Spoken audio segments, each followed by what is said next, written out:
Ang Bombo Radio Philippines. Fully digitalized.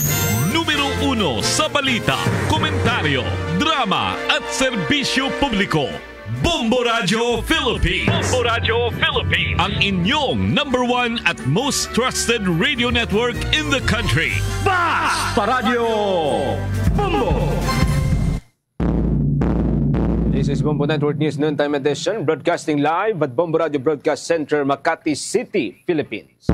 Araw po ngayon ng Miyerkules, 25 sa buwan ng Hunyo, taong 2025. Sa ulo ng ating mga balita. Sa mga pangunahing balita, sitwasyon sa Qatar bumalik na sa normal. Halos 250,000 ng mga Pinoy na natiling ligtas. Ang fuel subsidy naman para sa mga apektadong sektor hindi na muna daw ipapamigay kasunod ng pagbaba ng presyo ng langis sa world market ayon kay Pangulong Bongbong Marcos. Ilang senador naman hindi pa nakapagdesisyon kung saan naanib sa papasok na 20th Congress. Ang Armed Forces of the Philippines deadma sa pagkontra ni Vice President Sara sa missile deployment sa bansa. Abangan sa ating weather update mamaya, dating low pressure area na nabuo sa Pilipinas naging ganap na bagyo, ngunit tuluyan ding lumabas sa Philippine Area of Responsibility. Sa international news naman, US strikes bigong mawasak ang nuclear sites ng Iran ayon yan sa intelligence report ng Amerika. Pero si US President Donald Trump nanindigan na ganap na nawasak ang mga pasilidad ng Iran. Abangan din sa ating sports balita mamaya, ang veteranong guard na si CJ McCollum inilipat ng New Orleans Pelicans sa Washington Wizards. At live, nationwide via satellite, dumako tayo sa detalye ng ating mga balita. Iniulat ni Philippine Ambassador to Qatar, Mardomel Melicor, na normal ang sitwasyon sa naturang bansa sa kabila ng naunang ulat na pagpapasabog ng Iran sa US Air Base doon at kinalaunan ay tuluyang pagsasara ng himpapawid nito.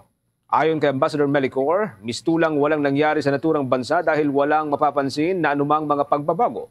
Wala din nanyang nangyaring panic buying sa mga mamayan at iba pang mga dayuhan tulad ng mga Pilipinong naninirahan roon. Sa ngayon ay binuksan na rin ang airspace ng naturang bansa at tumuloy ang mga commercial flight na unang naantala. Bagaman may mga Pilipinong bahagi ng mga delayed flight, kasama na rito si Migrant Worker Secretary Hans Leo Cagdac, hindi niya kinailangan ng embahada nagbawa ng mga intervention dahil sinagot ng airlines ang kanilang mga pangangailangan. Abot sa halos 250,000 mga Pinoy ang kasalukuyang nasa Qatar kung saan karamihan sa kanila ay nagtatrabaho habang ang iba naman ay mga dependents ng kanilang mga kaanak. Sa halos 250,000 ng mga Pinoy, mahigit sa 50% o 50% ay nagtatrabaho bilang mga skilled at professional worker, habang ang iba naman ay nagtatrabaho bilang mga household service worker.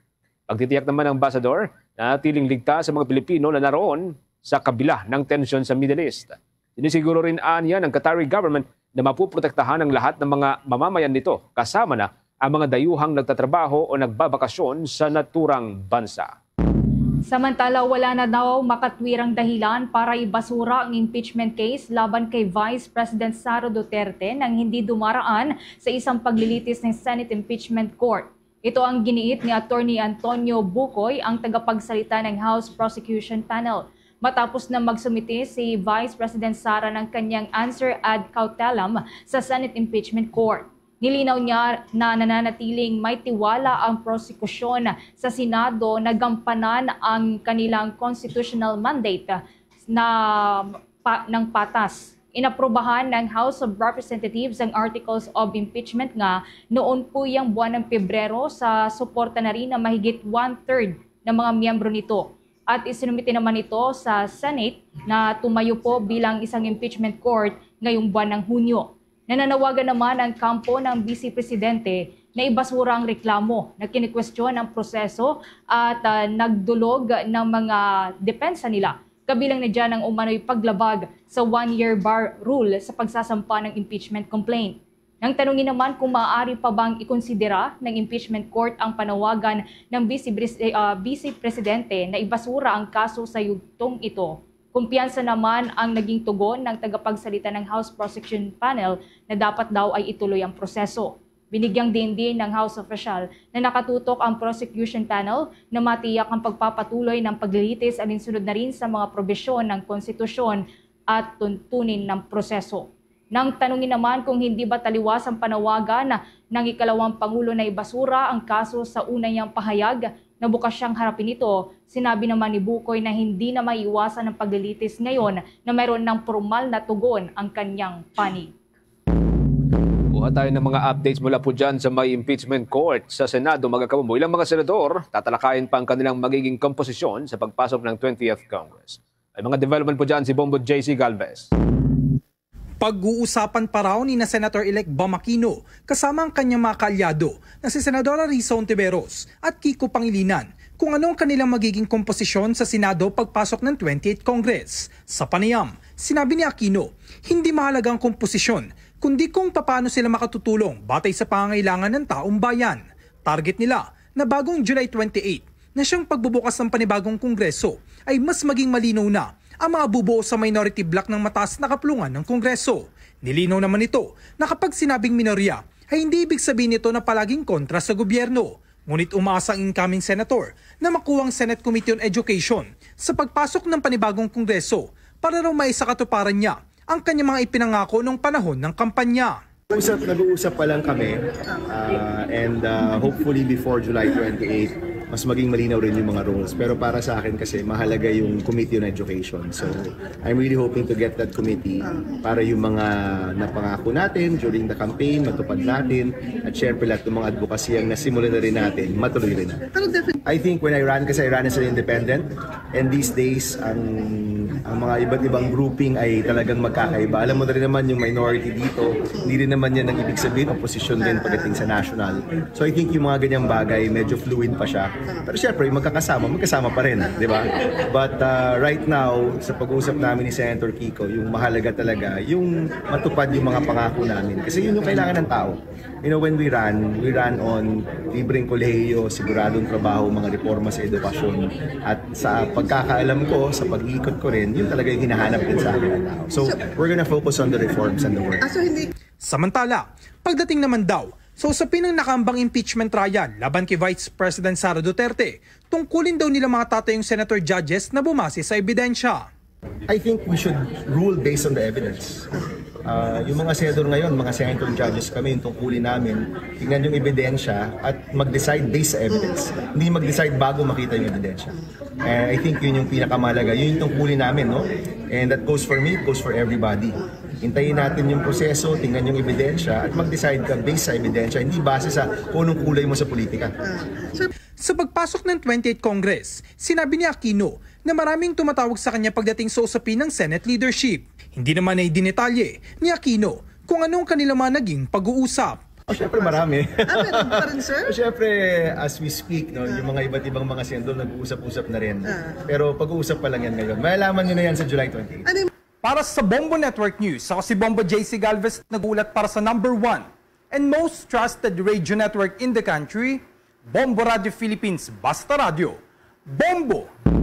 Naniniwala si dating Senator Laila de Lima na isang admission of guilt ang ginawa ng kampo ni dating Pangulong Rodrigo Duterte na paghiling para sa pansamantalang paglaya ng dating Pangulo. Maalalang sa inihaing request ng dating Pangulo ay nakasaad ang ilang salik para magsilbing basihan para tuluyan itong gawaran ng pansamantalang kalayaan. Kabilang dito ang hindi pagiging flight risk ng Pangulo o dating Pangulo, hindi din pangingialam sa ebidensya, testigo at pag-usad ng kaso, kawalan ng kakayahan na gumawa muli ng krimen at panghuli ay ang katandaan ng dating Pangulo. Iginit din ng dating senador na hindi daw sapat ang 4 na nabanggit na dahilan upang igawad ng korte sa dating Pangulo ang kanyang pansamantalang kalayaan. Inihalimbawa rin ito ang salik na kawalan ng kakayahan ng dating Pangulo na gumawa muli ng krimen. Anya mistulang nagpapakita ito na inaako mismo ng dating Pangulo ang kanyang mga kasalanan. Pinuna din ng batikang mambabatas ang naturang ground o basehan at iginiit na isa itong pagkakamali ng sinumang gumawa sa naturang aplikasyon. Maliban sa pag-amin mismo sa krimen, nakakatawaan niya na ginamit itong rason para hilingin sa International Tribunal na payagan ng dating Pangulo na makalabas sa detention facility sa The Hague, Netherlands. Binatikos din ng dating senadora ang paggamit ng kampo ng dating Pangulo sa humanitarian consideration bilang ground. Anya malakas pa ang dating Pangulo dahil bago ang kanyang pagkakaresto ay nagawa pa niyang bumiyahe patungong Hong Kong. Hindi rin anya nagkukulang ang ICC na sapat na medical facilities para bigyan si Duterte ng akmang serbisyong pangkalusugan.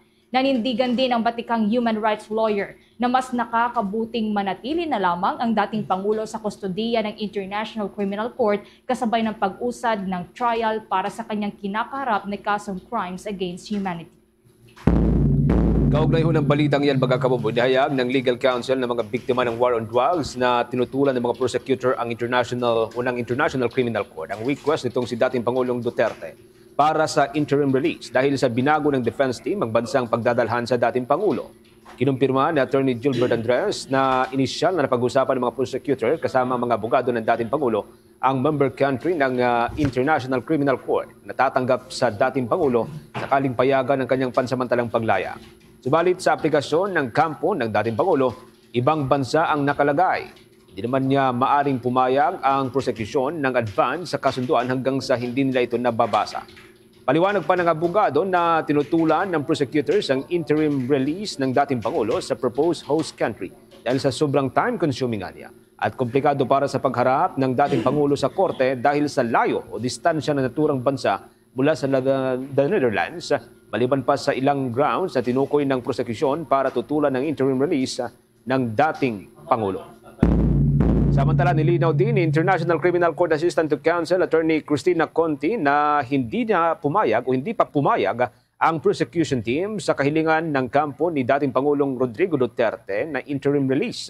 Malalang sa initial request ng defense team noong pong Hunyo 12 ay nakasaad na hindi kinontra ng International Criminal Court prosecution ang kahilingan na magawaran ng interim release ang dating Pangulo. Kaya tuluyan ila itong hiniling sa International Court. Pero giit na Attorney Conti, walang nangyaring kasunduan. Sa halipan niya ay nagkaroon lamang ng pag-uusap o initial talks, ngunit hindi pa ito isinapinal bago tuluyang naglabas o naghain ng request ang defense panel. Paliwanag pa ng abogado, mayroon ding tinukoy na bansa na maaring pagdalhan sa dating Pangulo at sa inisyal na pag-uusap ngunit nagulat na lamang anyang prosecution noong biglang pinalitan o iniba ang target na bansa. Samantala, bagaman hindi pa hinihingi ng International Criminal Court sa kampo ng mga biktima na magbigay ng komento sa kahilingan ng defense panel, nakikipag-ugnayan na anya mga ito sa Office of Public Counsel for Victims para tuluyang isumite ang kanilang pananaw at alalahanin ukol sa interim release request ng dating Pangulo. Ang naturang opisina ay isang independent office ng International Criminal Court na siyang tumatayong temporary representative nitong mga biktima. Git ng abogado, hinihintay na lamang nila ang official communication ng naturang opisina at sa oras na hilingin ang komento ng mga biktima ay nakahandaan na niyang ipadala ang kanilang komento at kasagutan. Ayon pa rin kay Attorney Conti, patuloy ang paghahanda ng panig ng mga biktima para sa nalalapit na trial para sa dating Pangulo. Samantala, kuha po tayo ng report mula dyan sa Malacanang. Si Pangulong Bongbong Marcos sinabi na hindi pa muna daw ipapatupad dito pong fuel subsidy dahil sa pagbababa ng presyo ng langis sa world market. Kaugnay niyan, kuha po tayo ng update sa pag-uulat ni Bombo Annalise Soberano. Hindi pa nakikita ni Pangulong Ferdinand Marcos Jr. ang pangangailangang ituloy ang subsidiya sa langis o ang pamamahagi ng fuel subsidy sa mga public utility vehicles, drivers, magsasaka at mangingisda. Ayon kay Pangulong Marcos, kung hindi bumaba ang presyo ng langis sa pandaigdigang merkado, ay pagaganahin talaga ng gobyerno ang fuel subsidy. Pero gayunpaman, kahapon anya, bumaba sa $69 per barrel ang presyo mula sa unang pagsirit nitong $79 per barrel. Itinakda ng pamahalaan ang $80 per barrel ng langis bilang benchmark upang magpatupad ng fuel subsidy para sa mga apektadong sektor. Pero dahil bumaba na nga ang presyo, hindi na anya kailangan ang subsidiya. Sa kabilang dako, inihayag ng Pangulo na manageable ang epekto sa ekonomiya ng Pilipinas ang nangyaring Iran-Israel conflict. Ayon pa sa Presidente, una na kasing nagdeklara ng ceasefire doon at una na ring nakapagtala ng pagbaba sa presyo ng krudo sa world market na nasa $69 per barrel na lamang. Sa kasalukuyan, nananatili anyang nakabantay ang pamahalaan sa sitwasyon sa Middle East at nakatutok rin anyang gobyerno sa galaw ng oil price sa pandaigdigang merkado. Samantala, pinatitiyak din ng Pangulo sa Philippine Drug Enforcement Agency at Philippine National Police na agad wasakin ang mga nakumpiskang iligal na droga sa mga ikinakasang operasyon nang sa gayon hindi na ito magamit pa o ma-recycle muli. Kaninang umaga, personal na tinutukan ng Pangulo ang sistema na ginampagwasak sa mga iligal na droga sa Capas, Tarlac. Ayon sa Presidente, sinadya niya talagang tutukan ng sistema mula sa pagkasasamsam at ipinagbabawal na gamot sa testing hanggang sa mailagay sa incinerator para wasakin ang bulto-bultong iligal na droga. Sabi pa ng Pangulo, nais niyang makasiguro na walang maipupuslit na mga nasamsam na droga at matiyak na ito'y sirain. Kumpiyansa naman ang Pangulo na sa init na 700 degrees Celsius na tinupok ng mga drogang isinalang sa incinerator ay mawawasak na ito ang active ingredients ng ipinagbabawal na gamot. 10 oras anya itong nakasalang, mag-aantay ng 12 oras para palamigin ang chamber at ma-check kung napulbos na talaga ang nasunog na shabu. Pakinggan natin ang naging pahayag ni Pangulong Ferdinand Marcos Jr. Pumunta lang tayo rito upang makita, dahil nais kong makita kung ano ba talaga yung buong sistema mula sa pagkahuli ng mga droga, tapos sa pag-testing, tapos finally sa pag-destroy sa mga nahuling drugs.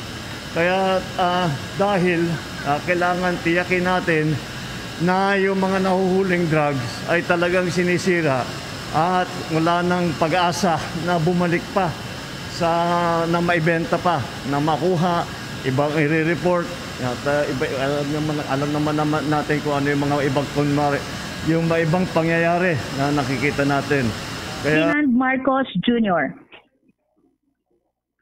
Mula sa Malacanang, Bombo Anali Montaño Soberano nag-uulat para sa #1 and most trusted radio network in the country, Bombo Radio Philippines, Basta Radio, Bombo. 17 minuto makalipas ang alas 12 ng katanghalian. Ibinabala ng Cybercrime Investigation and Coordinating Center sa publiko ang deepfake video na kumakalat online na ginagamit muli ang imahe ni Pangulong Ferdinand Marcos Jr. para sa pag-promote ng online trading platform. Ang naturang video ay ipinost sa isang Facebook page na minamanage mula sa iba pang bansa at may link na nagdidirekta sa mga user sa isang e-commerce site. Ayon sa naturang opisina, natukoy sa kanilang isinagawang technical review na gumagamit ng video ng deepfake technology gamit ang artificial intelligence o AI-based manipulation para dayain ang visual elements at gayahin ang pag-endorso ng Pangulo. Kaugnay nito ay humiling ang naturang opisina sa social media platform na tanggalin ang naturang content kasama ang iba pang may kaugnayan sa naturang post. Patuloy naman ang pagmonitor ng ahensya sa mga banta ng ganitong panluloko at hinimok ang publiko na i-assess ng maigi ang mga ine-endorso online, particular ng mga sangkot na public officials sa exaggerated promise o hindi beripikadong mga platform. Samantala, inaksyonan na rin ito ng Palasyo Malacanang kung saan sinabi ng Presidential Communications Office na papangunahan nito ang pagbuo ng isang National Deepfake Task Force para matugunan ang mga pinapakalat na maling impormasyon laban sa gobyerno at mga individual dito sa bansa. Samantala, itinalaga po ni Pope Leo XIV si dating Department of Education Secretary Armin Luistro kasama ang iba pang mga obispo at clergy sa Vatican Dicastery. Base sa Vatican, pinangalanan ng Santo Papa si Luistro bilang miyembro ng Dicastery for Institutes of Consecrated Life and Societies of Apostolic Life. Si Luistro ang kauna-unahang Asian na magsisilbing Superior General ng Institute of the Brothers of the Christian Schools o kilala bilang De La Salle Brothers na nagsasagawa ng mga religious teachings sa educational institutions sa Pilipinas. Nagsilbi si Luistro bilang kalihim ng Department of Education sa ilalim noon ni dating Pangulong Benigno Aquino III noong taong 2010. Sa iba pang mga balita, ang Migrant Workers Department nanawagan sa publiko na huwag gawing biro at iwasan ang pagpapakalat ng maling impormasyon. Hinggil pa rin po yan sa kalagayan ng mga overseas Filipino worker doon ho sa may gitnang silangan. May update dyan si Bombo Grant Hilario. Nanawagan ang Department of Migrant Workers sa publiko na huwag gawing biro ang kasalukuyang sitwasyon ng mga overseas Filipino workers sa Middle East, kung saan nagbigay paalala ang naturang kagawaran na iwasang magpakalat o makiisa sa mga pasimuno ng maling impormasyon hinggil sa tensyon sa pagitan ng bansang Israel at Iran. Ito mismo ang binigyang diin ni Overseas Workers Welfare Administration Administrator Patricia Yvonne Kaunan ukol sa kanilang apektado ng sitwasyon sa ibang bansa. Giit kasi niya na marami umunong naglipa ng mga peke o maling impormasyon na nakadaragdag lamang para magdulot ng takot at pangamba sa publiko. Yun din yung gusto nating panawagan sa ating mga kababayan. Maraming naglalabas ng peking balita, nananakot lang at nagdadagdag lang siguro. Siguro gusto nila maging viral. Gusto namin i-remind sila medyo seryoso yung sitwasyon ngayon. Buhay ng mga OFWs na nakasalalay. Dagdag pa rito, binigyang linaw naman ng Department of Migrant Workers na wala umano silang pinipili pagdating sa kung sino ang kanilang tutulungan. Ayon kasi kay Undersecretary Felicitas Cubay, hindi lamang raw mga dokumentadong Pilipino ang bibigyan ng tulong, kundi maging ang mga undocumented overseas Filipino workers din ay mabibigyan ng tulong. Meron din tayong financial assistance through our Action Fund. The Action Fund is for documented and undocumented Filipino workers. So, hindi po natin tatanungin ikaw ba ay legal sa iyong pinagtatrabahuhan or what. Hindi na po natin tinatanong yon. What is important is matulungan natin sila. We assure them that we will safely repatriate them. And we can offer or they can avail of services of the Philippine government. Maalala na kanila nang binigyan tulong ang unang batch ng mga repatriated OFWs na galing sa bansang Israel at iba pa na apektado sa hidwaan ng Israel at Iran, kung saan nakatanggap ang mga ito ng nasa 150,000 pesos nang sila'y matagumpay at ligtas na kauwi pabalik ng Pilipinas. Hindi lamang raw ito mula sa Department of Migrant Workers, kundi bunga ng pagtutulungan ng iba't ibang ahensya ng gobyerno. I'm saying Philippine government kasi hindi lang po tayo DMW or OWA ang nag-aasikaso nito. This is the whole of government approach. At ito po ay mandato sa atin or direktiba sa atin ng ating Pangulong Marcos na the whole of government should be able to assist our returning or repatriated Filipino workers. Para sa Bombo Network News, ako si Bombo Grant Hilario, nag-uulat para sa the #1 and most trusted radio network in the country, Bombo Radio Philippines. Basta Radio, Bombo! Bombo International News. Lumabas sa Classified Preliminary Intelligence Report ng Amerika na bigong masira ng pagbomba nila ang nuclear capability ng Iran. Subalit maaaring maantala lamang daw ng ilang buwan ng nuclear program ng Iran dahil sa pag-atake. Bagay na taliwas naman sa naging claim ni US President Donald Trump na nawasak nila ito. Base sa report, nilabas ng Defense Intelligence Agency na harangan lamang ng strikes ang pasukan ng dalawang nuclear facilities, subalit hindi nito napabagsak ang mga gusali na nasa undergrounds. Base din sa isang individual na pamilyar sa naturang intelligence report na nanatiling intact ang ilang centrifuges. Kinumpirma naman ni White House Secretary Caroline Leavitt ang authenticity ng naturang assessment, subalit sinabi niyang ito ay posibleng mali at naklasipika din anya ito bilang isang top secret, subalit nalik pa rin. Ang pagkakalikha niya ng naturang assessment ay isang malinaw na pagtatangka para siraan si US President Donald Trump at ipawalang saysay ang katapangang ipinamalas ng mga fighter pilot na nagsagawa ng matagumpay na misyon para mabuwag ang nuclear program ng Iran. Gayon din nanindigan si US President Donald Trump na nasira po nila ang naturang mga nuclear facilities ng Iran. Anya, alam ng lahat kung ano ang mangyayari sa oras na ibagsak ang 14 na 30,000 pounds na mga bomba sa kanilang targets at ito daw ay total obliteration. Noong araw ng Martes, sinabi ng gobyerno ng Iran na gumawa na sila ng kaukulang mga hakbang para matiyak ang pagpapatuloy ng kanilang nuclear program kasunod nga ng pag-atake. Inihayag din ng isang advisor ng Iran Supreme Leader na mayroon pang stocks ang kanilang bansa na enriched uranium at iginiit na the game is not over. Matatandaan na nagsimula ang labanan sa pagitan ng Iran at Israel noong June 13 ng taong kasalukuyan matapos maglunsad ang Israel ng airstrike sa nuclear sites at top military bases ng Iran sa layuning mapigilan ang kanilang nuclear efforts. Bombo Weather Update. Sa ating weather update mga kabombo, tuluyang naging ganap na bagyo ang dating low pressure area na nabuo sa loob ng Philippine Area of Responsibility ayon sa State Weather Bureau. Gayunpaman, tuluyan na rin itong lumabas sa naturang Philippine area habang gumagalaw sa kanlurang bahagi ng Pilipinas. Hindi na rin ito binigyan ng local name dahil nabuo ito bilang isang bagyo sa labas ng Pilipinas. Ulit itong lumataan sa layong 555 kilometers sa kanluran po ng Bacnotan, dyan sa may probinsya ng La Union at kumikilos ng hilagang kanluran sa bilis na 15 km per hour.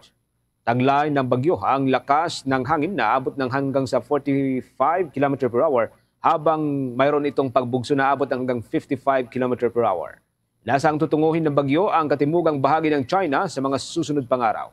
Wala naman itong magiging direktang epekto sa kalupaan ng Pilipinas maliban lamang sa posibilidad na paghila sa southwest monsoon kung magtatagal dyan sa karagatan. Kung sakaling mangyari po ito, posibleng magiging malansangan muli ang mararanasan sa ilang bahagi ng bansa. Sa kasalukuyan, wala nang ibang mga low pressure area o tropical cyclone na binabantayan sa loob at labas ng bansa. Sa kabila po nito ay asahan pa rin ang mga pagulan sa ilang bahagi ng Pilipinas dahil yan sa epekto ng localized thunderstorm lalo na't pagsapit ng hapon o gabi. Ngayong araw, muling naglabas ang Weather Bureau ng General Flood Advisory para sa 11 rehiyon dahil sa inasang epekto ng mga biglaang pagulan. Pinabibilangan po ito ng Cordillera Administrative Region, Ilocos Region, ang Central Luzon, Calabarzon Region, Mimaropa, Bicol Region, Western Visayas, Eastern Visayas, Zamboanga Peninsula, Davao Region at maging dyan sa may Bangsamoro Autonomous Region in Muslim Mindanao. Karagdagan pa rin sa ating mga balita mga kabombo, ilang mga driver na namamasada umaaray sa mataas na presyo ng langis. Dumidiskarte na lang daw para humakatipid ng petrolyo. May update po dyan si Bombo Isa Cotoner.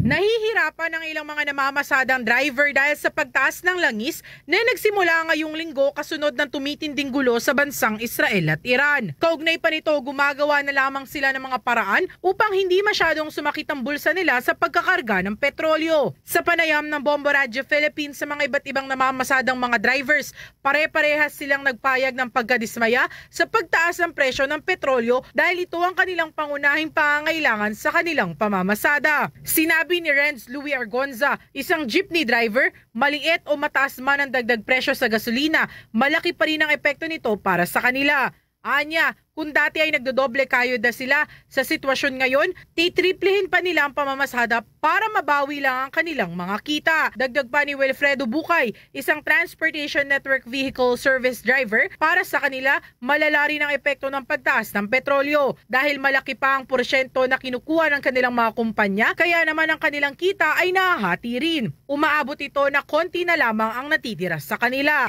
Siyempre, medyo malungkot din gawa ng bawas na rin sa kita namin yan ganyang pagtaas ng gasolina. Kasi bawat piso, 50, tapos pagtaas ng diesel na yan, malaking bagay na rin sa amin epekto sa amin, talagang nahihirapan kami. Gawa ng, kagaya ito, aircon jeep, tapos tricycle lang din ang pamasahe namin, kagaya sa mga ordinary. So, kailangan namin kumayad talaga para yung itinaas na diesel na yan, makuha pa namin talaga. Kumbaga 10 ikot namin, kailangan dadagdagan namin ng mga 12, mga ganun. Ang epekto sa akin ng gas ngayon, medyo malala. Kasi 23% na si Grab, tapos ang gas namin is aabutin pa ng kalahati litro. So magkano rin ang kalahati litro ngayon? Papatak na 30 pesos na rin. So kalahati na lang talaga matitira sa amin kada biyahe. Kaugnay pa nito, iba't ibang paraan na lamang ang ginagawa ng mga namamasadang mga driver para makatipid ng petrolyo. Ang iba sa kanila ay pinapatay na lamang ang makina kapag mahaba pa ang pila sa terminal o di kaya kapag naghihintay ng booking. Isa rin sa kanilang kinokonsidera ang gasolinahan kung saan sila magkakarga ng langis. Ani nila, mas pinipili nila ang pinakamurang mga gasolinahan. Ang ginagawa ko na lang, kunwari, mahaba ang pila namin, hindi kagaya ng dating mababa ang diesel, kahit nakabukas ang makina mo, okay lang. Sa ngayon, talagang sasadyay mo talagang patayin ang makina para makatipid sa diesel. Regarding naman dyan sa ang diskarte na lang siguro, talagang patay-patay makina na lang, hanap ng bakante, hanap ng malilim para makapag-abang na susunod na customer. Naghaharap ako ng medyo mababa na gas ngayon Ako, pag nakamura ako, hinahanap ko yung mas mababang presyo Tapos, pag nakatipid naman ako sa gas, kailangan hindi bibirit mo yung makina para stable lang yung gas mo. Samantala, patuloy din ang panawagan nila sa pamahalaan na kung itataas man muli ang presyo ng langis, huwag naman sobra-sobra na wala nang matitirang kita sa kanila dahil hindi pa rin naman ani nila tumataas ang pamasahe. Kung kayang i-maintain na lang ang presyo nito, ganun na lamang ang gawin. Matatandaan na ngayong linggo, 2 beses na magtataas ang presyo ng petrolyo. Nauna na ang 2 pisong pagtaas nito noong Martes at taasan pa ang 3 pisong pagtaas naman sa mga paparating na araw. Para sa Bombo Network News, Bombo Isa Cotoner, nag-uulat para sa #1 and most trusted radio network in the country, Bombo Radio Philippines. Basta radyo, Bombo! Meron na lamang ko tayong 29 minutes bago po sumapit ang 1:00 ng hapon. Nanawagan ng Commission on Human Rights ang agarang aksyon matapos na lumutang ang bagong testigo sa kaso ng 34 na nawawalang sabungero na umunoy pinatay at inilibing sa may Taal Lake.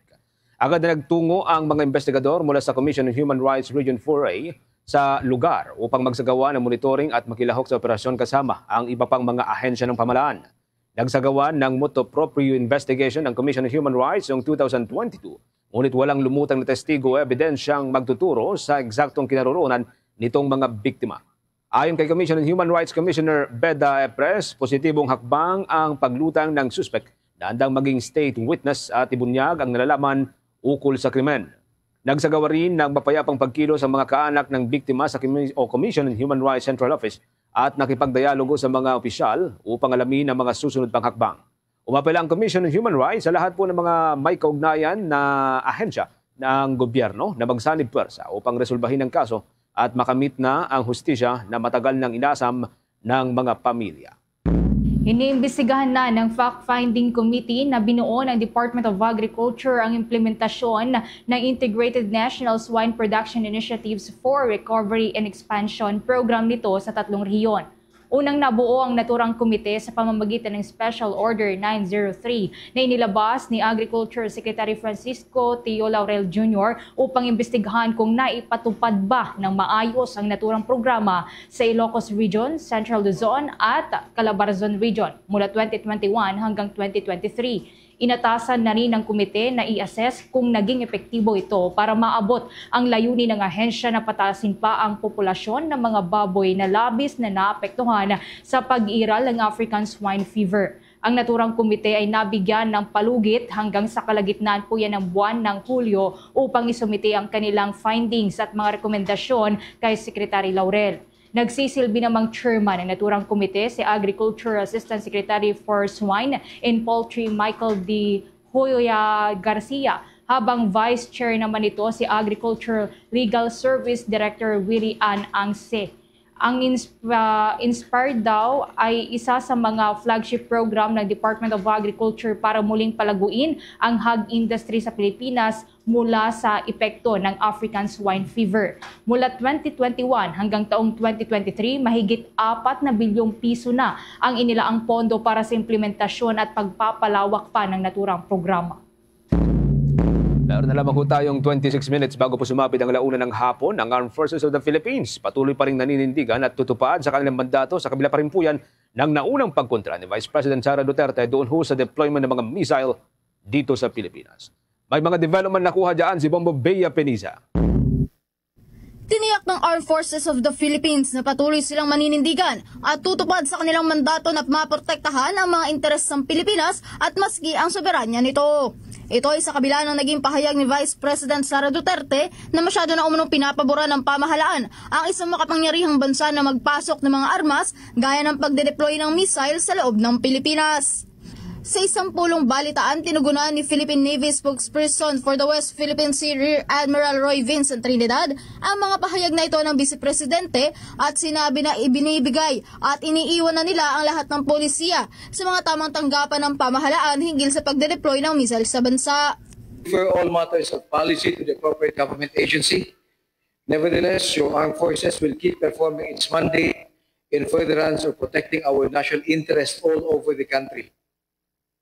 Kaugnay naman sa mga nagiging developments ng lumalalang sigalot sa Middle East, tiniyak rin ng Armed Forces of the Philippines na nakahanda ang kanilang contingencies kung sakali man na madawit ang Pilipinas sa kung ano man ang kasalukuyang sitwasyon ngayon ng Iran at Israel.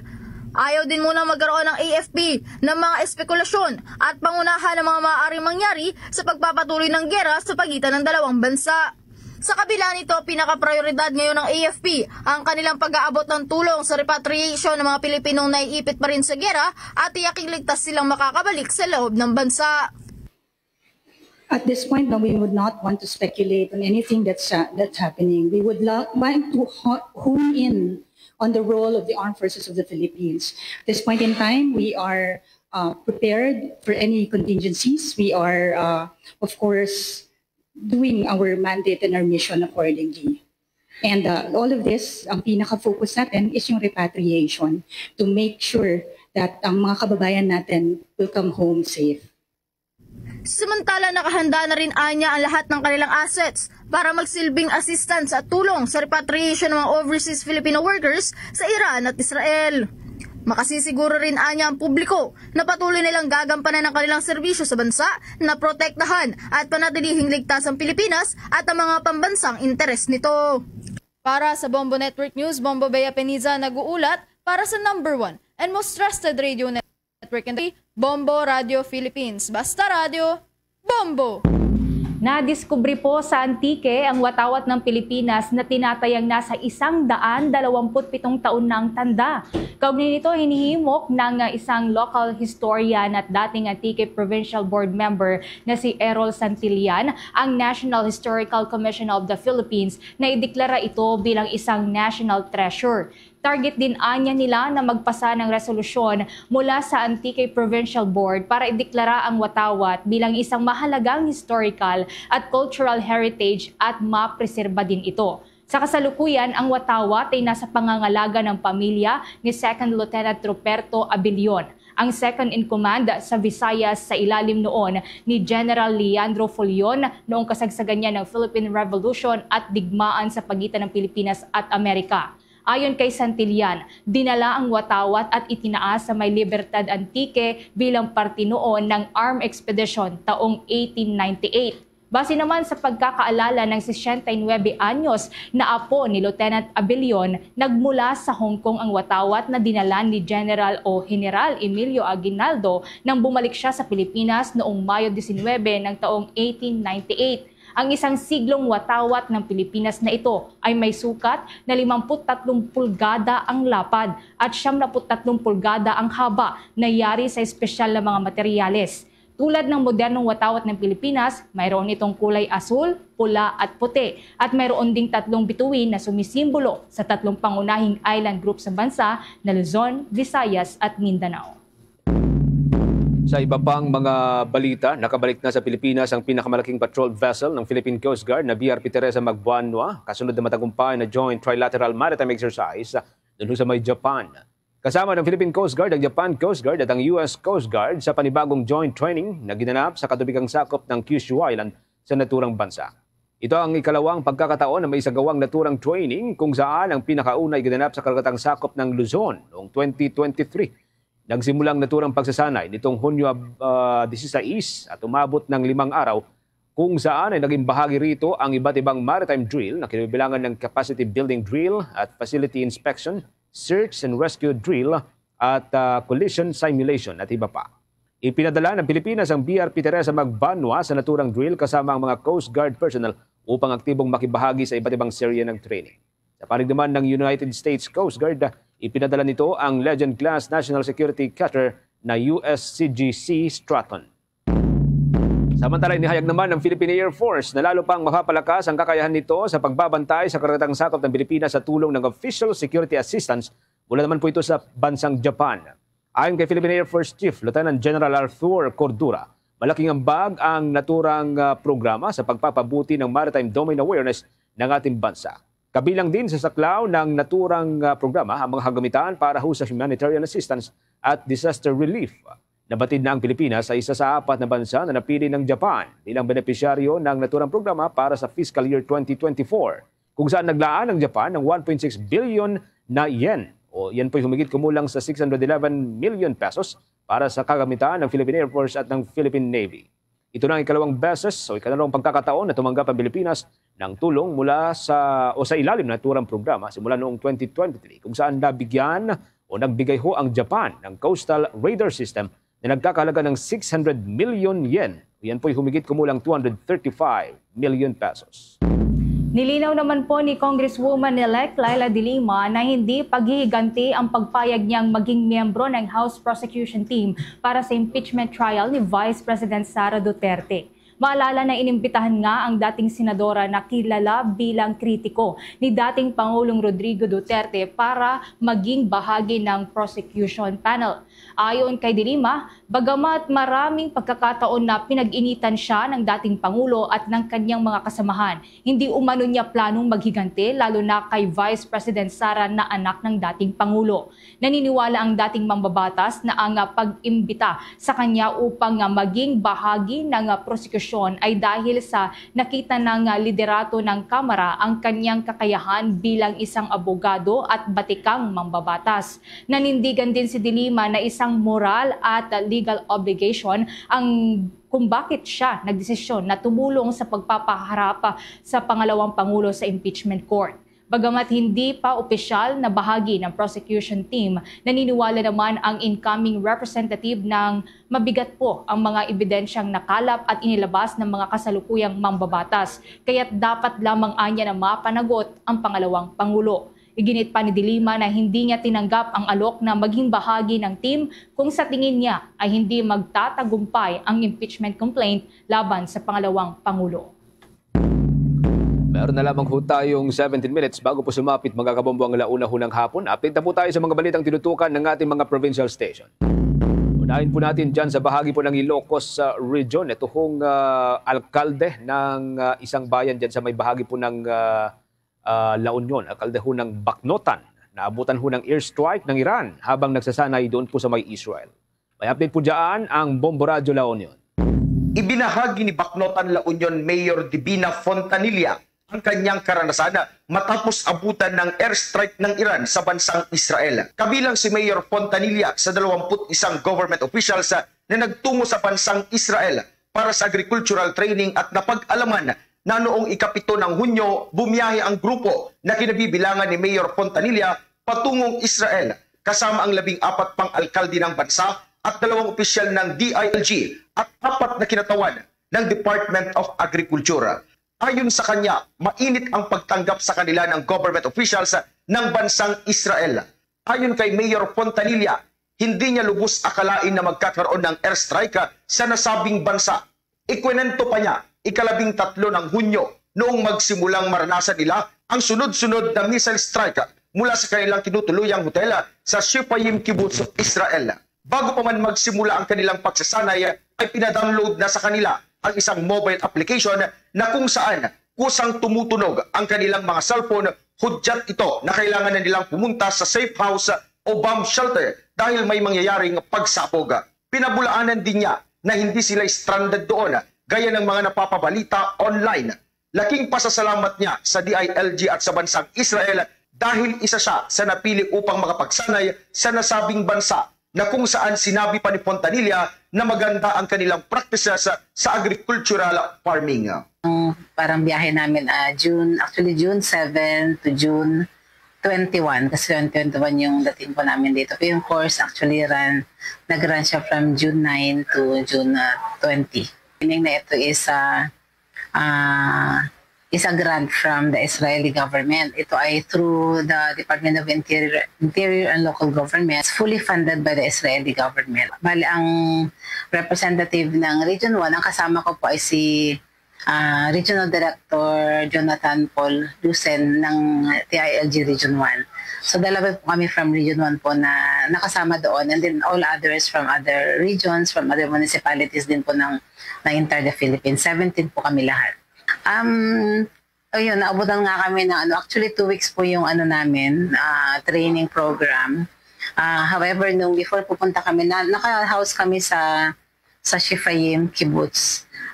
Medyo malayo siya konti sa Tel Aviv. Yung araw ng Friday, doon nag-start yung incident nga between yung conflict. So, hindi na kami gumalaw doon. Nag-stay na lang kami doon. Pero tinuloy-tuloy pa rin namin yung mga lectures. Ang hindi lang namin nagawa during that time is yung pag-visit, actual visit doon sa mga lugar nila for agricultural mga demo, agricultural areas nila na pwede talaga naming pag-aralan, pati solid waste management.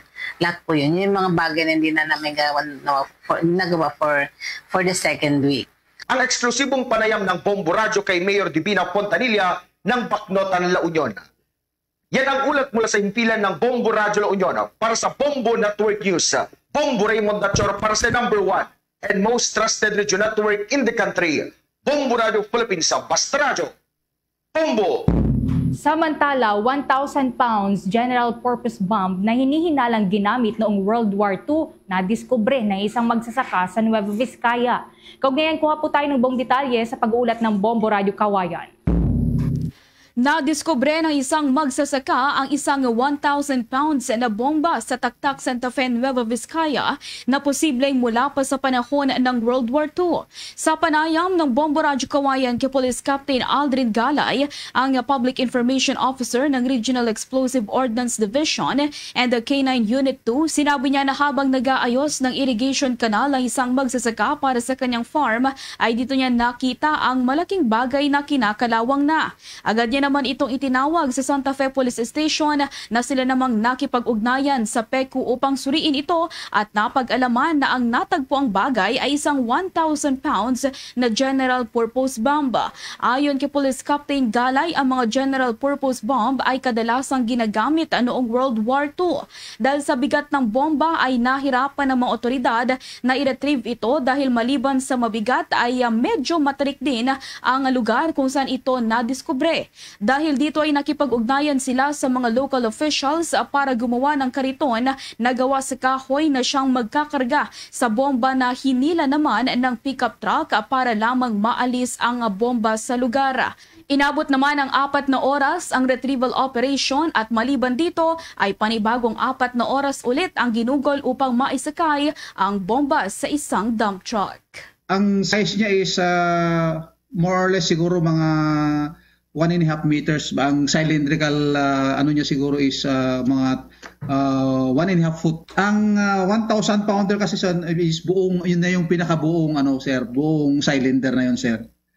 Ang effect po nito, sir, yung 1,000 pounds na general purpose bomb, the effect kung ito po ay pumutok ay 300 meters upon impact. At saka yung kanyang estimated casualties po ay 142 po kung ito po isang mataong lugar. So kung ito po ay napasabog at hindi na agad na nakuha ng ating mga kasamahan, ito po ay yung effect niya po ay itong kalaki po yung magnitude niya at yung casualty. At iyan ang ulat mula rito sa Bombo Radyo Kawayan. Para sa Bombo Network News, ako si Bombo Jamaica Barbas. Para sa number 1 and most trusted radio network in the country, Bombo Radyo Philippines. Basta Radyo. Bombo! Sa iba pang mga provincial report, ang Office of Civil Defense binabantayan ang posibleng lahar flow mula sa may Bulkang Canlaon dahil po sa mga matinding mga pagulan. May update po dyan o exclusive report ang Star FM Cebu. Ngayong madalas na ang mga nararanasang pagulan, mahigpit na binabantayan ng Office of Civil Defense ang posibleng lahar flow mula sa Bulkang Canlaon sa isla ng Negros. Sa eksklusibong panayam ng Star FM Cebu kay OCD Negros Island Region Director Donato Sermeno III, binanggit niya na isa ito sa kanilang alalahanin bukod sa mga volcanic quakes na naitatala, lalo na sa mga panahon na may kalakasan ng mga pagulan. Kaugnay nito, binalaan ni Sermeno ang mga residenteng nakatira malapit sa Bulkang Canlaon na maging mapagmatsyag laban sa biglaang pag-agos ng lahar na may kasamang malakas na pag-ulan. Payo din ito sa komunidad na regular na subaybayan ang kondisyon ng panahon, sumunod sa mga abiso ng mga otoridad, maghanda para sa mga potensyal na daloy ng lahar sa panahon ng malakas na pag-ulan at iwasan ang mga ilog sa ibaba ng bulkan. Samantala, epektibo kahapon, Hunyo 24, sinuspende ang pagpasok sa loob ng 6-kilometer extended danger zone ng Bulkang Kanlaon dahil sa pagtaas na aktibidad ng bulkan. Pinagbabawalan ang mga evacuees na bumalik sa kanilang mga tahanan sa extended danger zone sa panahon ng window period na alas 6 ng umaga hanggang alas 4 ng hapon upang isagawa ang pagsasaka at iba pang mahahalagang aktibidad. Iginiit pa ni Sermeno na ito'y para sa kaligtasan ng mamamayan na naninirahan sa paligid ng bulkan at tiniyak na agad din namang alisin kapag bumote na ang sitwasyon. So, most probably kung magpapatuloy po yung na konti pa rin yung yung volcanic earthquakes natin at muling tumaas yung yung sulfur dioxide na emissions, ay pwede namang kagad-agad nating payagan uling na pumasok sila sa extended danger zone. Meron pa kaming ibang binabantayan dahil onset na ng tagulan. Siyempre yung kasi may experience kami ng lahar flow dyan sa isang area sa La Castellana, isa din dyan sa binabantayan namin. Every time na medyo malakas ang ulan, yan din po ang binabantayan namin. Mula rito sa lungsod ng Cebu, Star DJ Sophie Ember nag-uulat para sa number 1 and most trusted radio network in the country, Bombo Radio Philippines. Basta Radyo, Bombo! Mga enrollees naman sa Western Visayas sumabot na sa mahigit 1 milyon. Bilang ng mga estudyante patuloy pa rin tumataas. Kaugnay niyan, may report ang Bombo Radio Rojas. Patuloy na tumataas ang bilang ng mga mag-aaral na nag-enroll sa mga paaralan sa Western Visayas para sa school year 2025-2026. Sa panayam ng Bombo Radio Rojas kay Mr. Hernani Escolar Jr., tagapagsalita ng Department of Education Region 6, inihayag nitong umabot na sa mahigit 1 milyon ang kabuuang bilang ng mga enrollees sa rehiyon. Ayon kay Escolar, malaki ang naging pagtaas sa bilang ng mga estudyante ngayong taon kumpara sa mga nakaraang school year. Pinakamarami aniya sa mga nagpatala ay mula sa mga pampublikong paaralan sa buong rehiyon kabilang ang mga probinsya ng Iloilo, Capiz, Aklan, Antique, Guimaras at Negros Occidental. Dagdag pa ni Escolar, inasahan nilang mas dadami pa mga enrollees sa mga susunod na araw habang papalapit ang opisyal na pagbubukas ng klase sa Hulyo 29. Pinaalalahanan naman ng Department of Education ang mga magulang at tagapag-alaga na huwag nang hintayin ang huling araw ng enrollment upang makaiwas sa abala at maayos na maihanda ang kanilang mga anak sa pagbubukas ng klase. Tiniyak din ng ahensya na patuloy ang kanilang paghahanda upang masigurong sapat na classroom, guro at learning materials para sa lahat ng mga estudyante sa rehiyon. Mga parents, especially those na tatanong pa if ever na pwede pang i-enroll ang ilang mga anak, we are still accepting if ever na hindi nyo pa na-enroll yung mga anak. It's as simple as just visiting the school and all of our personnel, especially our school head, will provide the necessary assistance just to make sure na ma-enroll yung inyong mga anak. Kasi dito sa DepEd Region 6 through our OIC, Regional Director Cristito A. Eco, we want to make sure that we give the quality education sa ating mga anak. That's why until now, if ever na meron pa dyan, i-enroll talaga yung kanilang mga anak. It's as simple as visiting the school, providing the necessary documents, and our school heads and our teachers will provide assistance just to make sure na makapag-aral yung inyong mga anak. Mula rito sa himpilan ng Bombo Radio Rojas para sa Bombo Network News, ito si Bombo Darren Salomeo Henson para sa the number 1 and most trusted radio network in the country, ang Bombo Radio Philippines. Basta Radio, Bombo! Bombo International News. Ang mga otoridad binawi na raw po ang mga restrictions sa mga sibilyan sa Israel. Mga paaralan muli na rin pong binuksan. Kaugnay niyan, maki-update tayo sa pag-uulat ng Bombo Radio Iloilo. Pinayagan na ng Israeli Home Front Command na muling magbukas sa mga paaralan sa Israel simula ngayong araw sa unang pagkakataon mula nang sumiklab ang sagupaan laban sa Iran. Ang desisyon ay inihayag Martes ng gabi matapos ang isang panibagong pagtataya ng Home Front Command. Halos 12 oras matapos ang pagsisimula ng tigil putukan na suportado ng Estados Unidos sa pagitan ng Israel at Iran. Ayon kay Bombo Hana Marie Cabiles, International correspondent sa Jerusalem, inanunsyo din ng Home Front Command na wala nang ipatutupad na restriksyon sa karamihan ng bahagi ng bansa. Pinayagan na rin ang pagbubukas ng mga lugar paggawa. Gayunpaman sa ilang komunidad na malapit sa hangganan ng Gaza, nananatili ang limitasyon sa pagtitipon hanggang 2,000 katao, isang restriksyon na nauna nang umiiral bago pa ang labanan laban sa Iran dahil sa patuloy na giyera kontra Hamas sa loob ng Gaza Strip. Matatanda ang isinara ang mga silid-aralan sa buong bansa simula noong Hunyo 13 kasabay ng pagsisimula ng kaguluhan kung saan ilang paaralan ang tinamaan ng mga missile mula sa Iran. Bagamat tapos na ang regular na pasok para sa school year, umaasa ang Education Ministry na makakabalik ang mga mag-aaral upang personal na kunin ang kanilang mga report cards at makipag-ugnayan muli sa kanilang mga guro. Inaasahang magbubukas sa Hulyo 1 ang mga summer camps, daycare at iba pang institusyong aktibo sa bakasyon. As the IDF's Home Front Command announced on Tuesday evening that it was removing all restrictions imposed on civilians throughout the conflict. There will be no restrictions on gatherings in most areas of the country. Workplaces can open and schools may resume, the Home Front Command said. Si Bombo Hana Marie Cabiles. Para sa Bombo Network News, ito si Bombo Ayan Gahete. Para sa number 1 and most trusted radio network in the country, Bombo Radio Philippines. Basta Radio! Bombo! Bombo Sports News. Pinakaunang National Sports Fest ng Social Welfare Department ginanap dyan sa May Cebu City. Maki-update tayo sa pag-uulat ng Bombo Radio Cebu. Ginanap sa Queen City of the South, Cebu City, ang pinakaunang Department of Social Welfare and Development Social Welfare Employees Association of the Philippines o DSWD Sweep National Sports Fest 2025 simula ngayong araw ng Miyerkules, Hunyo 25 hanggang sa araw ng Biyernes, Hunyo 27 ng kasalukuyang taon. Ginanap ang nasabing National Sports Fest sa Area Vocational Rehabilitation Center 2 sa Kamomot Franza Road, Barangay Labangon, Cebu City kung saan ang lahat ng mga field offices ng DSWD ay sumali at naihati sa 5 mga clusters na ito ang Northern Luzon, Central Luzon, Southern Luzon, Visayas at Mindanao.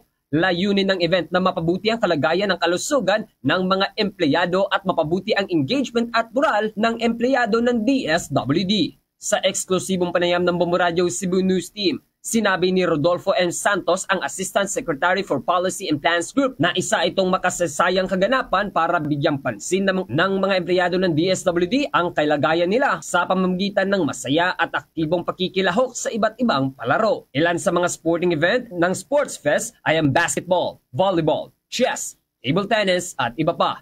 Mag-aalok din ito ng mga papremyo sa mga nanalong clusters katulad na lang ng mga tropeyo at cash prizes sa parehong diwa na mapatibay ang pagtutulungan ng mga empleyado ng DSWD. Ang event na ito ay lubang napakahalaga para sa ating kagawaran.